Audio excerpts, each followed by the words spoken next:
Hey everybody, it is Trags, Mike Petralia back with season number 4, episode number 1 of the JungleRoar podcast on CLNS and powered by a brand new advertiser here to the CLNS Media Network and the JungleRoar podcast. That would be Prize Picks, the largest daily fantasy sports platform in North America. So welcome aboard Prize Picks and welcome aboard James Rapien. What a more appropriate guess there would be. There isn't one. There isn't a more appropriate guy to start off season number 4 than Mr. Know-It-All of the Bengals beat, James Rapien. Wow.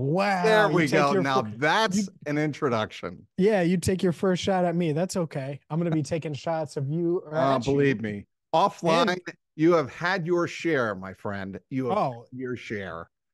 it's all right. You're the one who had me on your pod. Now it's gonna be all about Trags. Oh, I covered the Patriots. Okay, all right. I'm coming for you. I'm happy to be here, Trags. It's officially It is the new league great to year have you on starts kicking now. off season number 4 of the New Jungle. league year starts now, no doubt. Yes. All right. The news of the weekend certainly was not a shock, but it still was news, and that was Mhm. Tee Higgins getting franchised by the Cincinnati Bengals, being informed, I believe it was on Friday. Ian Rappaport, the first to report that, and then on Monday, the Bengals made it official.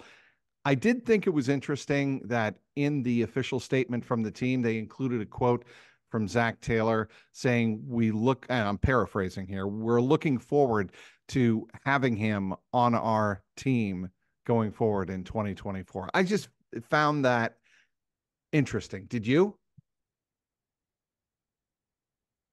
I mean, not really, no, because he's going to be on the team. He's You're going not to be on the team. traded? Because there is that theory that they could trade him, they Sure. could tag and trade him. If the Bengals call Oh, me and hire me today, Tee Higgins is traded. okay, that's And what that's the I'm doing point I'm is trying exactly. no doubt. No, it's an option. I just don't think it's really an option for them unless Right. they're overwhelmed. I've been around this team too long and they value Yep. Tee Higgins. And Yep. I think they look at him as a piece that for 1 year is worth $21.8 million. That for Hmm. 1 year, when the cap is $13 million higher than they potentially planned for, but certainly than some planned for, and maybe they knew that was happening, Right. they might look at it and say, "Oh, well, that's that bonus cap money," and so this direct cap hit for 1 year of T doesn't hurt us. And here's the other element to this that I Yes. want to hammer home early in Yep. this pod when it comes to T Trags. They could tag him again next year. And this is where David Mulligatter better be careful because they didn't value Jesse Bates, the position, enough to go back to back tags. They may value if Tee Higgins has 1,300 yards this year for 21.8 million. Why wouldn't they look? And they have a ton of cap space in 2025. And Yeah. that'll change with some extensions and signings, but they still are going to have plenty of cap space. Why wouldn't they say, "Oh, well, T's worth 26 million. We'll tag him for that 100% plus a kicker, so to speak, for another year. And then you get 2 more years of prime Tee Higgins for what, $47 million guaranteed? A 4 year contract, they may be asking for more cash flow than that over the next 2 years. And so if you're the Great point. Bengals, why go to that point when you don't necessarily need to, when you hold the cards and you know how much it's going to cost to tag him next year, so you can prepare for that accordingly if he does go out there and have a great season. I think that's an outstanding point, and I think you wrote this and I wrote this. We both said this over the weekend. This was always going to happen. Tee Higgins getting franchised was always going to happen because he was the one player uh, not under player control without a tag that they value the most. Jamar Chase is obviously still under team control, so he doesn't need to be tagged. So this was the one player I think that they had their eyes on tagging all along. It was going to happen. But in your estimation, what are the odds that they get a long-term deal with him done based on what you just said and what you just illustrated there? Highly unlikely. It's highly unlikely. I think they want to. I don't think that they're going to view Tee Higgins as someone that they need to break their second year guaranteed money for. And so T has $21.8 million guaranteed right now. Does he want to sign an extension where it's like 30 million guaranteed or Right. 32 million guaranteed? His agent's going to tell him no. And are the Bengals willing to guarantee him right now $50 million, $55 million over a 4-year deal? There's your stalemate. That's where it is. It's not necessarily average annual value. I think they would pay him 23 million It's the for every year. cash. It's and not that they don't have cash. It's them wanting to guarantee. By the way, they haven't guaranteed any of their star players year 2 guaranteed money outside of Joe Burrow. That Outside of includes Joe. Trey Hendrickson. That includes DJ Reader. That includes Chidobe Awuzie and Mike Hilton and all these guys that they've had success with signing in free agency. Sure. They will break that with Jamar, but I think that's where it ends. Joe, Jamar, and then that's it. And that's why it's unlikely that a long-term deal gets done before July 15th. And we could see Tee Higgins hold out of most of training camp. And I get it. I do think he'll be back. I do think he'll play. And I think he'll be ready to go because he doesn't really have a choice. I believe the cap space figure now is about $74 million. If you figure in the $30 million cap increase, a record bump that all 32 teams received in cap space for the new NFL season. That's a lot of dough, $30 million. How do you think that's going to impact the Bengals? Well, it impacts them a few ways. It impacts them. One, I think it just made it a no-brainer for them with T. Not that they weren't going to tag him, but it's just easier when you have more room because you know him, you want to invest in him, you want to keep him. And so there's probably less pause there. I think it also means that a guy like Jonah Williams is going to get paid more than the Bengals are willing. And at the same time, I do think that the Bengals are going to have the money to add what I would do. And I've been saying, I think they will add at least 2 veteran defensive tackles. Mm-hmm. I think they will add 1 starting caliber offensive tackle that can play right tackle. And if I'm them, and I'm dead serious about this, and as we record this, Michael Onwenu from the Patriots doesn't have an agent. I would try to get Michael Onwenu. He's the best offensive lineman in this year's class. I think he's better than Jonah. He gives you more flexibility, has experience at both guard spots and right tackle. I would target him. I don't think they'll necessarily do that because they want to leave the tackle spot open, that offensive tackle spot, at least to a degree, open for the draft in that 18th pick. So maybe they go after Jermaine Illuminor or a Trent Brown, who I think it's unlikely they go after Brown, but someone in that realm. But I would go after Onwenu. And I think he could get paid a lot. I also wonder without an agent if the Bengals could make that contract mighty, mighty interesting. Throw some cash at him year 1. And who knows? Maybe your 2 stalwarts at tackle this year could be Orlando Brown Jr. and Mike Onwenu. Given what Jamar Chase said at the end of the season, given how he wants to be paid, and what I say, how he wants to be paid over getting money in his first 2 seasons, and you already mentioned that they don't really do that in year 2, except for the franchise quarterback. Do you think that they could use some of that cap space to extend Jamar Chase long term? No doubt. And that, honestly, that's my fear. My fear is that the Bengals go into free agency like this, but know right here that they have this Uno factor of needing certain amount of cap space that they want to put to keep their future flexibility. So use certain amount of it now on Jamar so his cap hits aren't as bad down the line. That's what I get the logic. I do. And they do that. They did it with Logan Wilson. They've done it with these guys where they'll throw some cash at these guys when they sign that extension to just make it easier. And I love the idea most of the time. But this year, if you're tagging T, Jamar's under team control. Like, I get not waiting because I think the receiver market's just going to continue to push forward. It's just like quarterbacks. Right.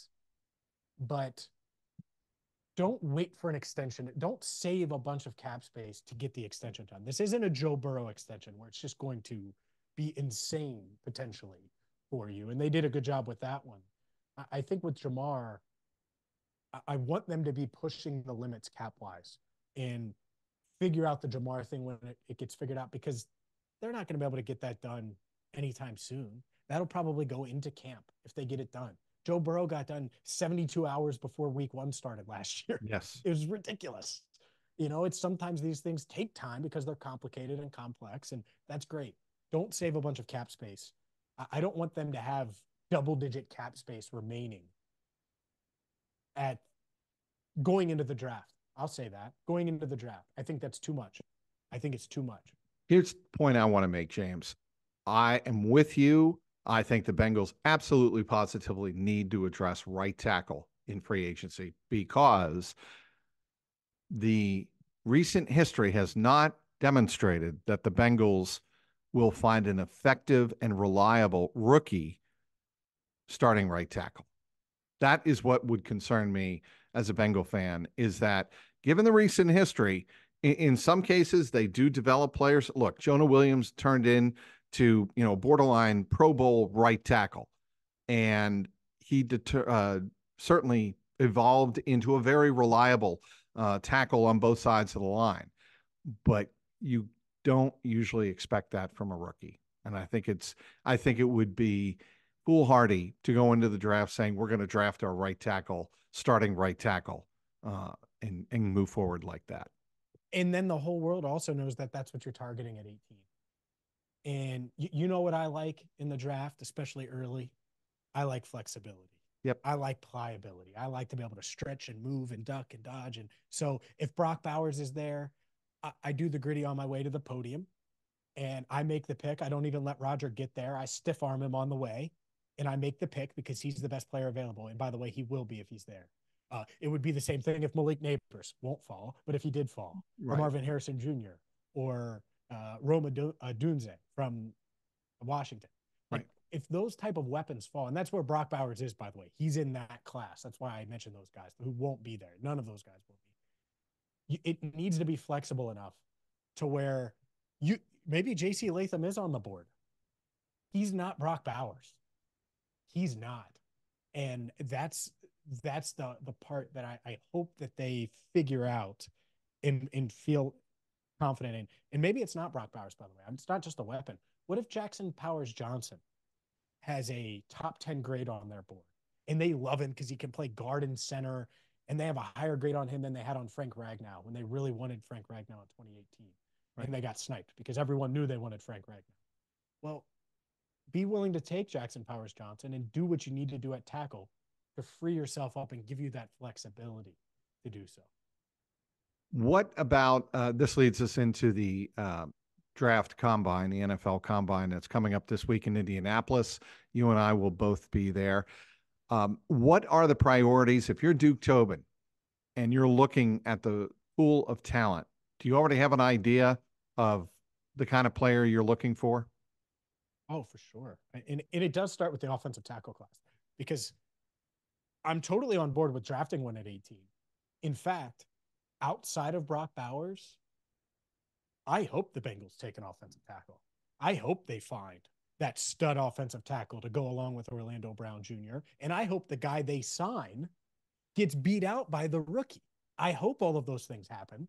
But to your point, it's pretty unlikely. But no, I'm looking forward to it because I think Amarius Mims out of Georgia, if he's there at 18, I would love it as of now. I think he's going to be a top 10 pick after this weekend and after Georgia's pro day and after teams really get a look at him and realize the potential he has. I think he has the potential to be the best tackle in this class.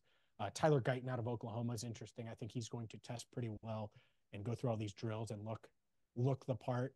Could he work his way into that 18th range? Who knows? I think it's interesting. A guy who's in a lot of mock draft simulators, another offensive tackle that I'll be paying attention to in mock draft simulators. He's a day 2 guy, late round 2, early round 3. Kingsley Suamatea out of BYU. Mm-hmm. We're going to hear a lot about him this weekend.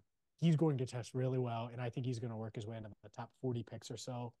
And so he might not be on the Bengals' radar necessarily or realistically because he'll be gone before they pick in round 2. But those are some of the names I'm looking forward to looking at. But no, I think they will be staring at the offensive line, staring at offensive tackles and trying to figure this out because I don't think that there are many options. If they don't go after Michael Onwenu, I think they necessarily will. I think they will address offensive tackle in the first 2 days of the draft. Is it pick 18? Is it pick 49? Is it pick 80? He is James Rapien, does a phenomenal job, of course, covering the Cincinnati Bengals for SI.com, allbengals.com, and of course, the Locked On podcast. Um, James, when you're studying up on the draft, what are the sources that you rely on the most? Whoa, the most? Yeah, just because I think fans, wonder how we as reporters and columnists and podcast hosts, Mhm. what do we rely on? What sources, rely is probably the wrong word. Yeah, What sources do we trust the most when I we're, think it's go ahead. yeah, I think it's such a mixture, right? So if you want to go traditional in a traditional sense, I think Dane Brugler Yes, I was is just is going to number say, one. When the beast comes out, it's right there. I think Lance must have. Zierlein of NFL.com. I think Daniel Jeremiah. You listen to all of those guys. One, they're plugged in at a higher level, and so how they rank things, it's interesting, especially if there's differences. And at the same time, I think now I've been looking at it long enough to where I can look at Amarius Mims and say, oh, he's going to go top 10. Maybe I'm wrong as of now, but you just start to get a sense and a feel for things of where guys could go, of who could be there, of who can't be there. And so part of it's sense and part of it's just reading and learning as much as you can. Like I'll give you an example. Brian Thomas Jr., the LSU wide receiver, that no one's talking about in Cincinnati yet. If he runs a 4.35 at 6'4", 215, he will be being talked about in Cincinnati. And there will be people that say, well, that's Tee Higgins' replacement right there. Just take him at 18. And I think there's some truth to that you could look at. And I think there are some differences. And is it worth it at 18? And could he go sooner than that if he runs a 4.35 at 6'4"? Tee Higgins doesn't run no 4.35, so that's rare. So I think doing a bit of your own research, like with him, I literally typed his name into Twitter or X and just started looking at clips, good, bad, otherwise.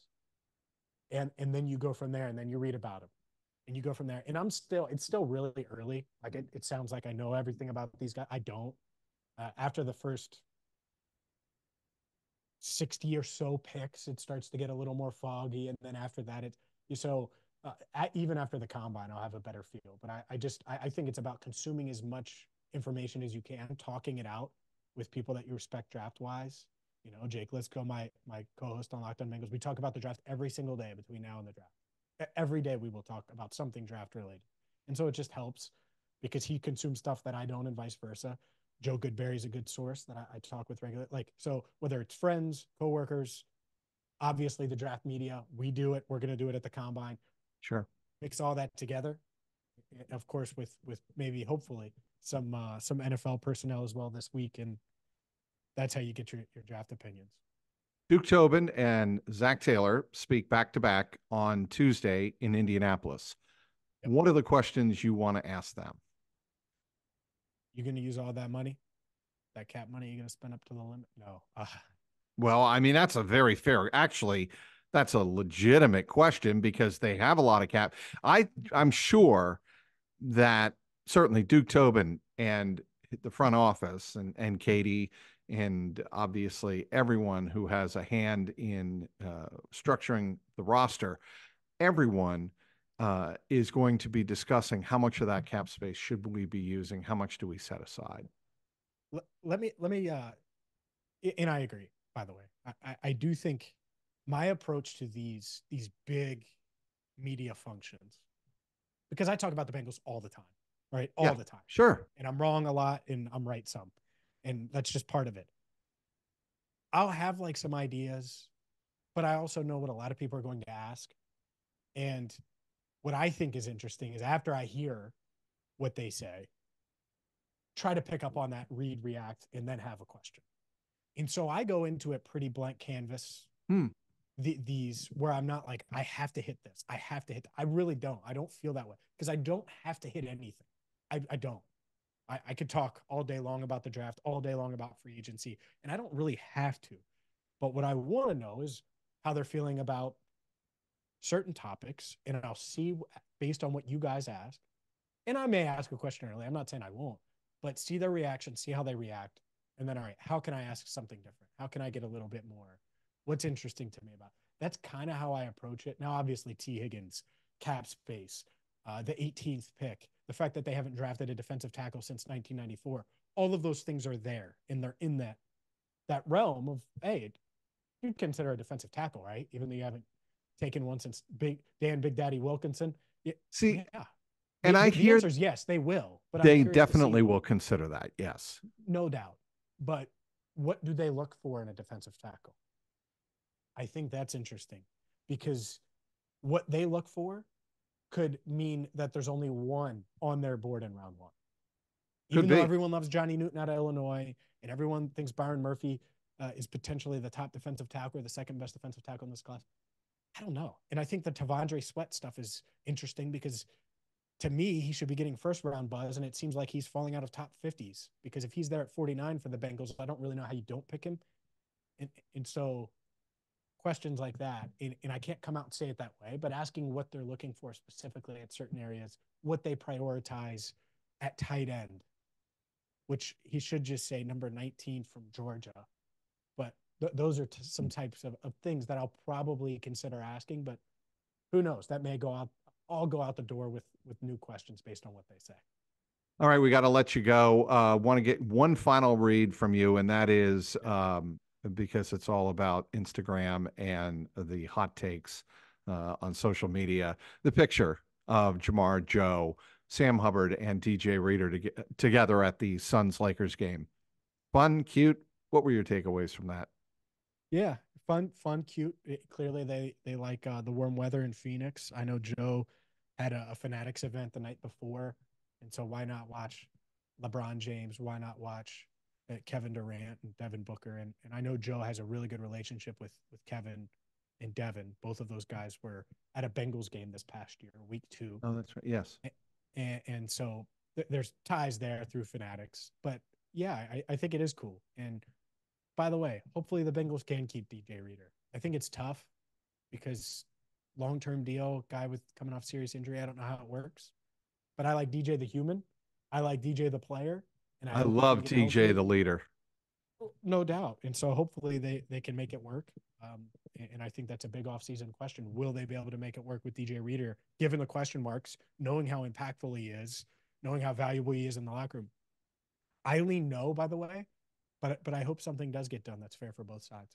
All right. He is James Rapien, does a phenomenal job covering the Cincinnati Bengals for allbengals.com, si.com, and be sure to tune in to the Locked On Bengals podcast, the only daily podcast dedicated to the Cincinnati Bengals.